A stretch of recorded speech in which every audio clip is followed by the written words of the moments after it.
Hey everybody, this is Anthony, and you are of course tuned in to the VR Game Rankings YouTube channel. This is our daily vlog series.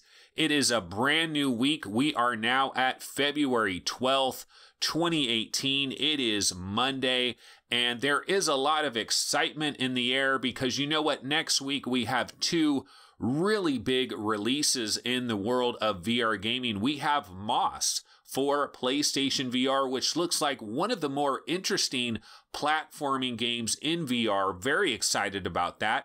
And we also have Brass Tactics. Yes, that is right. Brass Tactics by Hidden Path Entertainment is coming out next week. And let me tell you, I actually have some discussion coming up on Brass Tactics a little bit later in the show. But before we get to that, by the way, this is episode 96. I don't know if I said that, for Monday, February 12th. But let's go ahead and get into the news stories for the day. So first off, I got to say, news is a little bit light. I was looking at the various news stories that were out there. Not a lot really jumped out at me. Not a lot of it really spoke to me. But there was one news story that I found rather interesting, and I want to dive into that. And so that is on Upload VR. Upload VR has a news story about a developer for the game, behind the game Knockout League, was talking in a recent interview about PlayStation 5 and PSVR 2. And basically the gist of this article is that this developer believes that PlayStation 5 and PSVR 2, that these should be separate products available to the public at large, but that while they might be separate, they really need to be considered absolutely essential together. And so he's kind of looking towards the future. So this interview actually took place with the official PlayStation magazine in the UK. And the developer that I'm talking about here is Harold Vankel, the creative director at Grab Games. And so if Grab Games does not ring a bell, they are the developer of Knockout League. Now, as we well know, Knockout League, of course, came to the HTC Vive and the Oculus Rift quite some time ago, and it is, I don't know, is it out on PlayStation VR yet, or is it coming very soon to PlayStation VR? I can't remember if it came out or if it's coming very soon, but Knockout League is of course coming to PlayStation VR, and that's probably why he was being interviewed by PlayStation Magazine UK. And so I'm going to go ahead and give you the exact quote that he had in this article. This is what Harold Vankel had to say about PlayStation 5 and about a potential PlayStation VR 2. He says, "Buying a new console is a big undertaking for a lot of people, and buying the headset that I think people want to see in the future of PlayStation can almost be like buying a new console. So having these purchases separated gives each thing its own chance to shine, its own time to shine. However, PlayStation 5 and PSVR should be considered essential together." So this is a quote from Harold Vankel from this article, and I thought this would be a decent jumping off point to maybe think a little bit about PlayStation 5 and a little bit about PlayStation VR 2. And so let's take a look at the current situation that we have right now. Obviously, PlayStation 4 launched back in November of 2013. And when we think about a typical console life cycle is typically 5 to 6 years, which would normally mean that we would be looking at a PlayStation 5, possibly November 2018 or November 2019. However, we are in a bit of a different kind of a climate right now in the video game industry because we don't have these clear-cut console generations that we typically used to have that were every 5 and 6 years. As you well know, PlayStation, Sony came out with the PlayStation 4 Pro. And then, of course, Xbox just recently countered with the Xbox One X. So these are not brand new generations. These are kind of side generations, side upgrades. And it's changed the way that we've considered the video game market. But PlayStation 4 has been out there for a while. And then, of course, we did get PlayStation VR in October of 2016, and it has now been available for a little while as well. And so the thought process then goes to, well, what about PlayStation 5? What about PlayStation VR 2? Now, one thing that we know about when it comes to the PlayStation VR platform is Sony has a serious problem when it comes to the controllers. I think everybody can accept this. The Move controllers that are being used for PlayStation right now, these are not designed long-term for VR. These were not really designed with VR in mind. Remember, they were designed with the PlayStation Move concept that came out with PlayStation 3. And while certainly Sony was thinking about virtual reality even way back then, that was a consideration that they had. These controllers were not specifically designed with VR in mind, and it's been painfully obvious. The tracking system that Sony uses is not necessarily the most robust tracking system, and so anybody that owns, say, an HTC Vive and an Oculus Rift and also owns PlayStation VR, we all know how capable PlayStation VR is. PlayStation VR is not this redheaded stepchild that doesn't have value. PlayStation VR is legit, and it is capable of some incredible experiences, incredible VR games. We've seen it repeatedly over and over again. We've seen some incredible games on PSVR.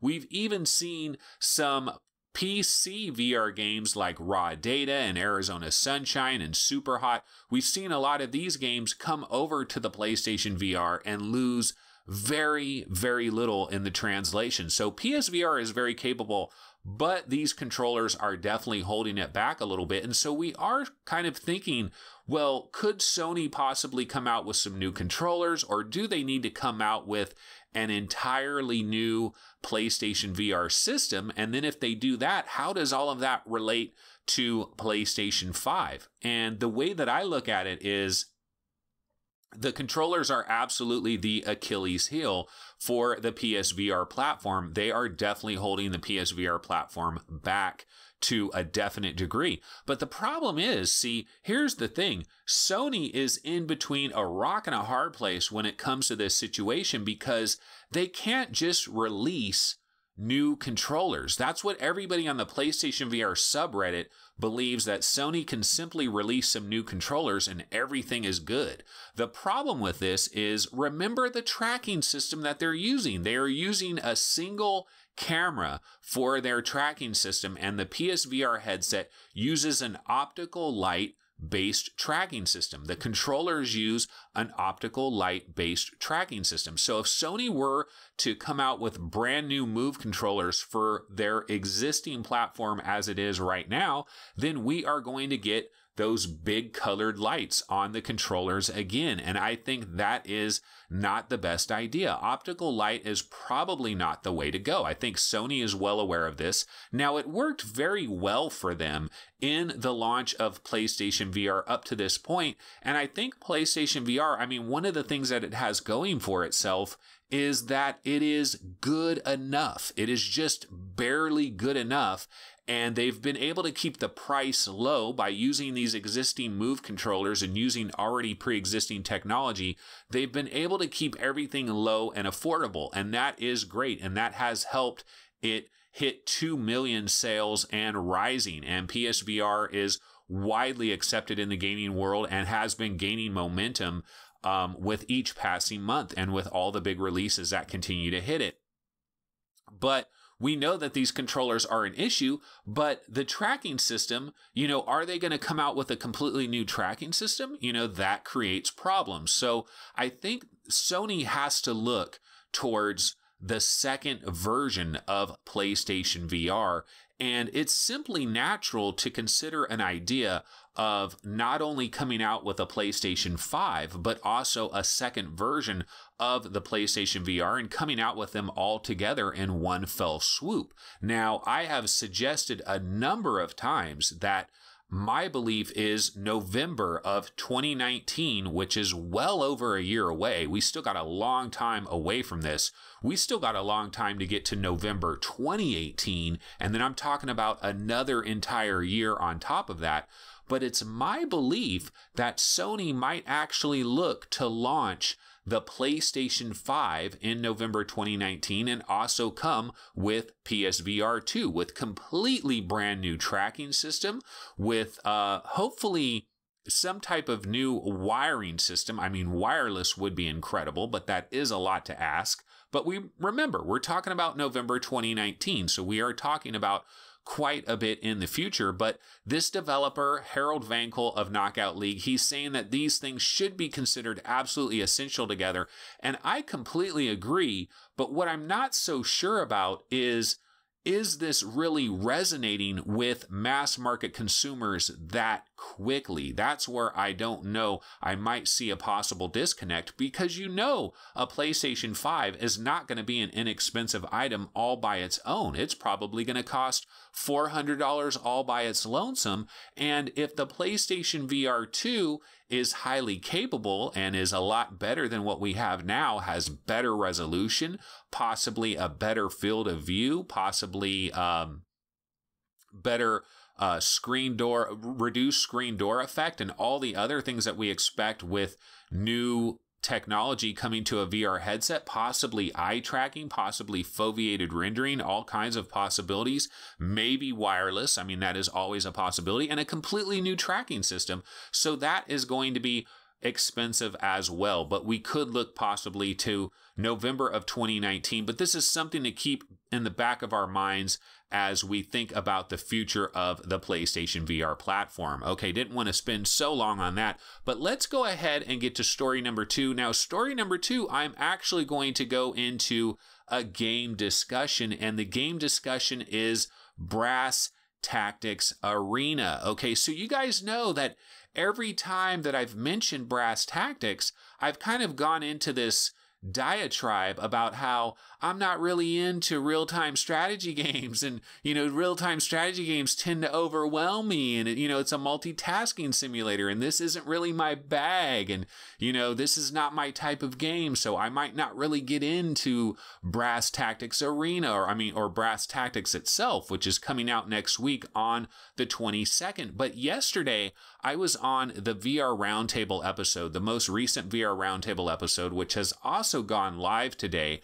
And Steve on the show, he did try Brass Tactics Arena, and he had so many good things to say about it that after the show, I thought, you know what, let me jump into Brass Tactics Arena. Let me give this thing a chance. Let me check it out. And I went ahead and did that. And I have to say, oh my goodness, I was absolutely blown away by the experience that Hidden Path Entertainment has delivered. Now, again, I've said it a million times, I'm not really into these strategy type of games, but this is an entirely different animal. Now, the production value is off the freaking charts when it comes to Brass Tactics Arena. This is one of these types of games where you might encounter a game that is not necessarily in your particular genre, but it's just handled so well. It's handled so deftly. It's handled with such skill, such production value, just lavish production values just all over this game. I mean, it is absolutely dripping with high quality production and polish and shine. It is truly spectacular.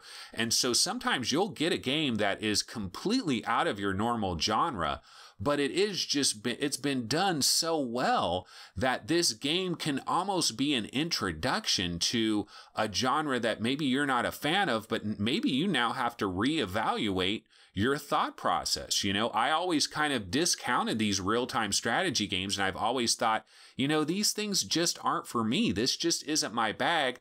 But getting into Brass Tactics and trying this Brass Tactics Arena, which kind of serves like a demo, I've been really quite blown away with the experience that I've experienced yesterday. I tried this last night, actually.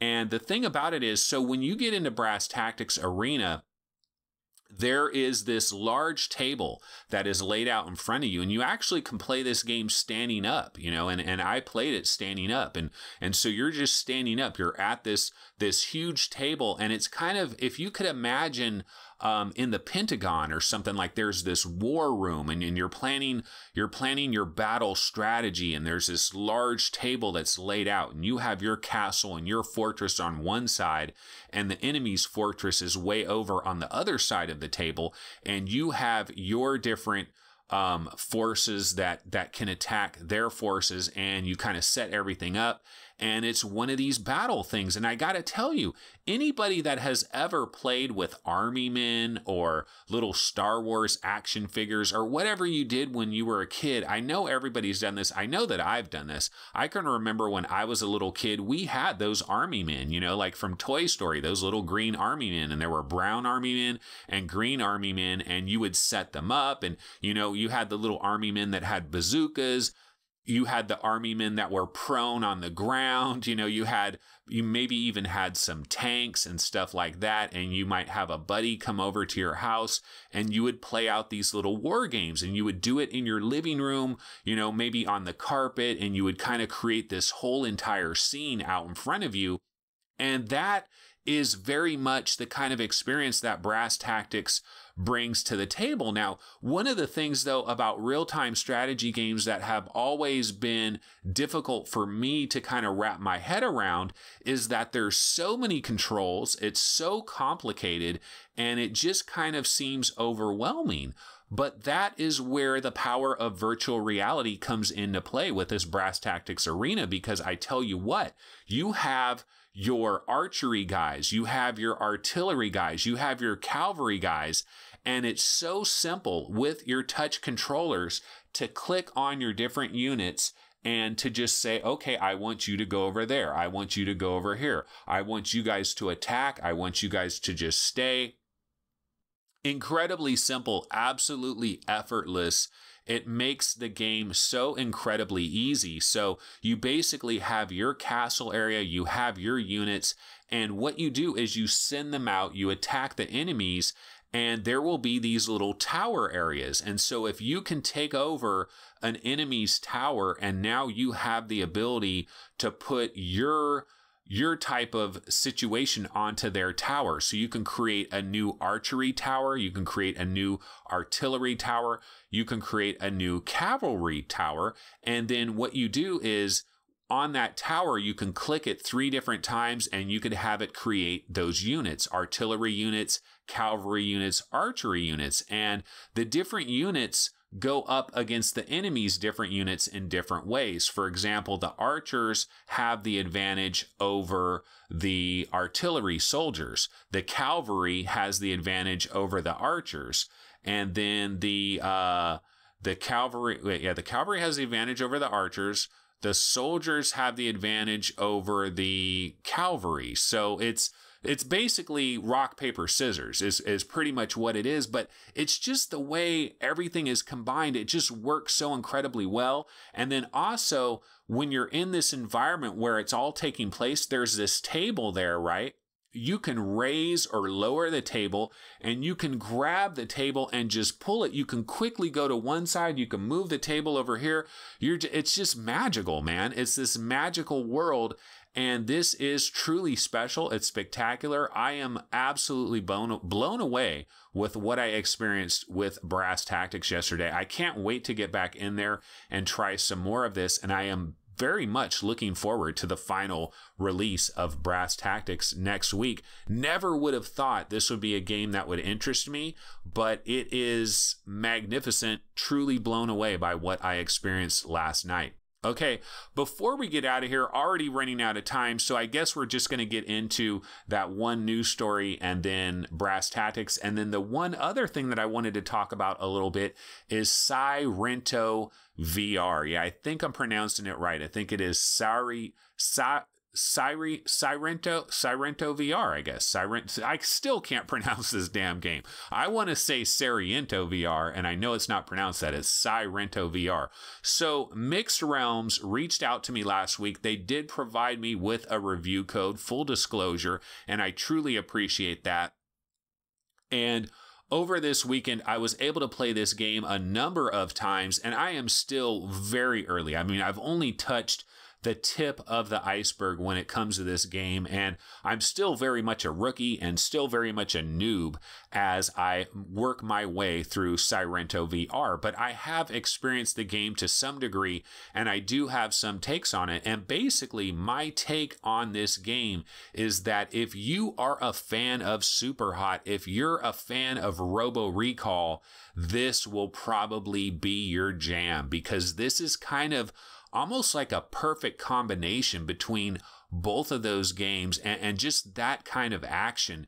And then the other thing that this game really provides, and possibly provides better than maybe any other VR game I've ever experienced, is when it comes to teleporting, this game is all about the teleport. And the teleport is absolutely mission critical when it comes to this game, because basically every surface that you see in this game, you can jump off of every surface. So, you know, a lot of games have wall running and that type of thing. Well, this is more wall jumping. And so what you can do is, like, let's say there is a side wall that's over there. You can teleport over to that side wall, hit the side of it, and then now you have a new jumping point. And now you can jump from that side wall somewhere else. And you also have the capabilities of doing a double jump. And so you could jump really high up into the air. And when you're at your maximum altitude of that jump, you can do another jump right at that point and jump again. And there is kind of this slow motion effect.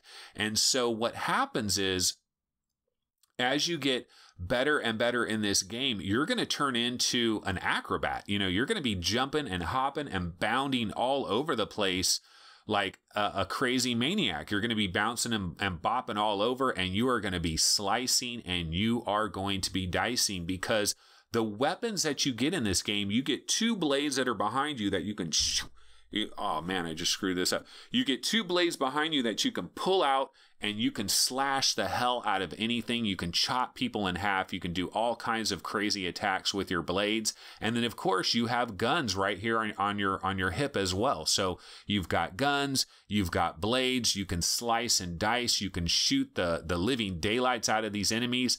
And then the environments that you're in, this game is very cyberpunk. It's very Neo Tokyo. It's kind of Blade Runner-ish to a degree, but it also has this, you know, this Japanese samurai thing going on as well, and like ninjas and samurai warriors, but kind of futuristic and Blade Runner-ish. And it all combines and works out very well. Now, do I have any complaints about what I've played so far? Well, I've only been very, very early in this game. I've played the very first campaign level, got through that, and now I'm in campaign level 2. So like I said, I have barely scratched the surface. I am a complete noob when it comes to this game. My boy Erwin X, he has a lot of videos that are on YouTube where he is doing just incredible maneuvers as he's playing this game, playing it like on an expert difficulty, just doing incredible things. And I am like a Padawan learner. You know, I am nowhere near that. He is like freaking Yoda, and I am a Padawan learner. I am nowhere near that. And I'm just getting started in learning the mechanics of this game. But as I went through the first level, I mean, the only real criticism that I have is that it can get kind of confusing as you continue to move through the level. One of the things that I noticed is I would get to these different areas and it's like, wait a minute, haven't I always already been here? Did I take the wrong turn? Should I go back that way? So I got a little bit confused about, am I supposed to go this way? Am I supposed to go that way? Some of the areas kind of repeated a bit and seemed kind of the same. That was a little bit confusing. And then the other issue that I had is there's this car alarm sound effect that goes off in certain parts of level 1. It's like a car alarm from 1999. Okay, we've all heard the car alarms at your apartment or whatever, where somebody's car alarm goes off and it doesn't, you know, it's just continuously going off and you can't stand it.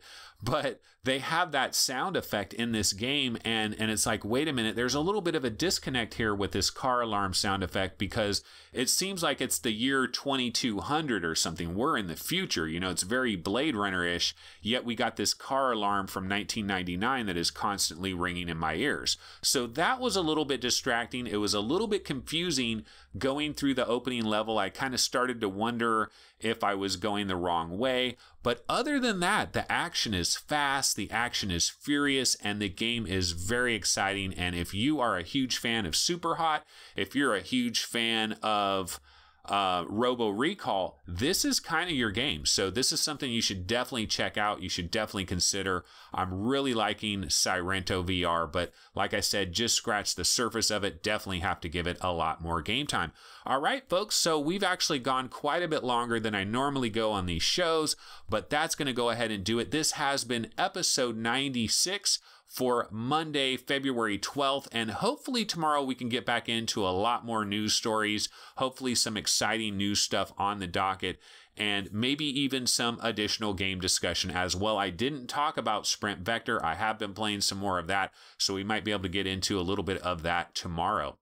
Alrighty, folks, that's going to go ahead and wrap it up for this episode of the Daily Vlog series, and I will see everybody tomorrow on Tuesday. Take it easy.